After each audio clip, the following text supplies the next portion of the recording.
तेलंगणाच्या निर्मल जिल्ह्यातील बासर हे ठिकाण सरस्वती देवीच्या मंदिरासाठी प्रसिद्ध आहे. गोदावरीच्या तीरावरील बासर हे पूर्णा ते हैदराबाद रेल्वे मार्गाने जोडलेले आहे.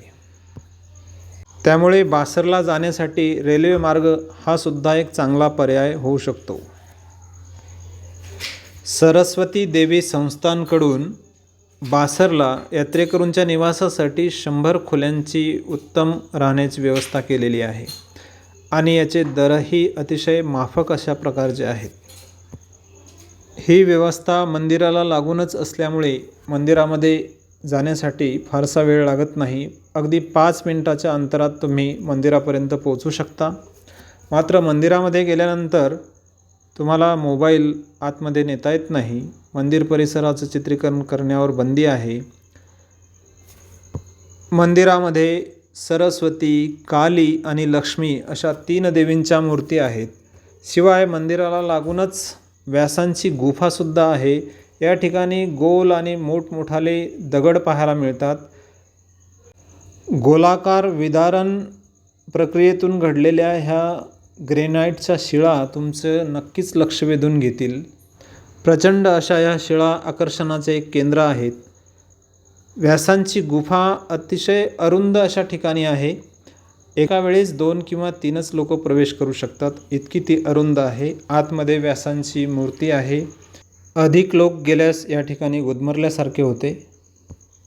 गुफेमध्ये जाण्यासाठी प्रति व्यक्ती या ठिकाणी 5 रुपयाचे नाममात्र शुल्क आकारले गेले आहे. कदाचित गर्दी टाळण्याच्या उद्देशाने ते ठेवले असेल. संध्याकाळी 6 नंतर या ठिकाणी प्रवेश बंद केला जातो. महाभारताच्या भयानक युद्धानंतर मनःशांतीसाठी व्यासांनी दक्षिणेचा मार्ग पत्करला. गोदावरीच्या काठावर असलेल्या या ठिकाणी व्यासांनी तपश्चर्या केली आणि सरस्वती देवीला प्रसन्न करून घेतले. सरस्वतीची वालुकेची मूर्ती करून त्यांनी या ठिकाणी स्थापना केली होती. खरे तर बासर हे नाव व्यासांच्याच नावावरून पडलेले नाव आहे. व्यासांचे वासर आणि वासरचे बासर असा या नावाचा व्युत्पत्ती क्रम आहे. या ठिकाणच्या शिळावरून सूर्यास्ताचे मनोहारी दृश्य पाहण्याचा आनंद लुटल्यानंतर तुम्ही परतीच्या प्रवासाला लागता. शिळा ओलांडत उतरत खाली येता आणि इथून पुढे खाली आल्यानंतर 10 मिनिटाच्या अंतरावरच तुम्हाला आणखी एक ठिकाण पाहण्यासारखे आहे. ते ठिकाण आहे बासरचा प्रसिद्ध म्युझिकल रॉक. बासरच्या बसस्टँडजवळ असलेला हा म्युझिकल रॉक आहे. ही प्रचंड संगीत शिळा बासरच्या बसस्टँडच्या परिसरातच उभी आहे. अर्थात ही शिळा इथे कशी आली याबद्दल काही सांगता येत नाही, परंतु हा सुद्धा एक गोलाकार विदारण प्रक्रियेचाच भाग असावा. यामधून उमटणारे संगीत ध्वनी हे आश्चर्यकारक आहेत. दगडाने या शिळावर जर प्रहार केला तर विविध प्रकारचे संगीत ध्वनी उमटतात. शिळेला कान लावला तर ते अधिकच स्पष्टपणे ऐकू येतात. अनेक पर्यटक या ठिकाणी सुद्धा भेट देतात.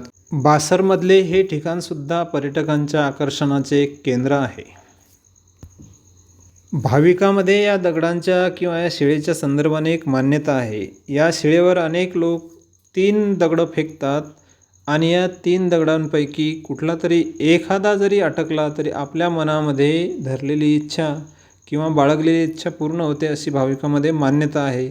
आणि म्हणून अनेक लोक या ठिकाणी दगड फेकण्याचा प्रयोग करत असतात किंवा या शिळेवर दगडाचा प्रहार करून त्यामधून निघणाऱ्या ध्वनीचा, सुमधुर ध्वनीचा आनंद घेत असतात.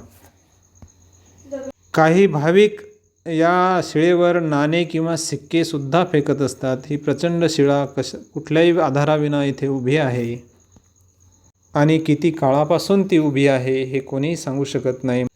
इथे कोणत्याही प्रकारचे तिकीट नाही. कितीही वेळा दगडाचा प्रहार यावर करा किंवा कितीही प्रकारचे दगड वर फेका. आपले नशीब आजमावून पहा, मनसोक्त आनंद घ्या. कोणीही तुम्हाला इथे रोखण्यासाठी नाही. ही शिळा आतमधून पोकळ असल्यासारखी मात्र भासते. अनेक भाविक रात्रीचा मुक्काम करून दुसऱ्या दिवशी गोदावरी घाटावर स्नानाकरता जात असतात. गोदावरी घाटावर सुद्धा एक सरस्वतीची मूर्ती बनवण्यात आलेली आहे अनेक दुकानं तिथे आहेत. आंघोळीसाठी घाट आहे आणि घाटावरच भक्तांच्या सुरक्षिततेसाठी फवाऱ्याने आंघोळ करण्याची व्यवस्था करण्यात आली आहे. तरीही काही भक्तमंडळी नदीच्या पाण्यामध्ये उतरण्याचा प्रयत्न करतात. मात्र स्थानिक प्रशासन त्यांना रोखण्याचा प्रयत्न करते. अर्थात हे सगळं भक्तांच्या सुविधेसाठीच आहे. नद्यांना पवित्र मानणारी, नद्यांना माता मानणारी आपली संस्कृती आहे आणि म्हणून हिंदू धर्मामध्ये नदीवरील स्नानाला अतिशय महत्त्व आहे. या ठिकाणी लोक अस्थि विसर्जनासाठी सुद्धा येतात. या बासरला भेट देणारे जवळपास सर्वच भाविक या घाटावर येऊन नदीमध्ये आंघोळ करण्याचा आनंद घेतात आणि भक्तिभावाने नदीला तर्पण अर्पण करतात. या घाटावरून नदीच्या पलीकडच्या तीरावरचे मनोहारी दृश्य पाहायला मिळते.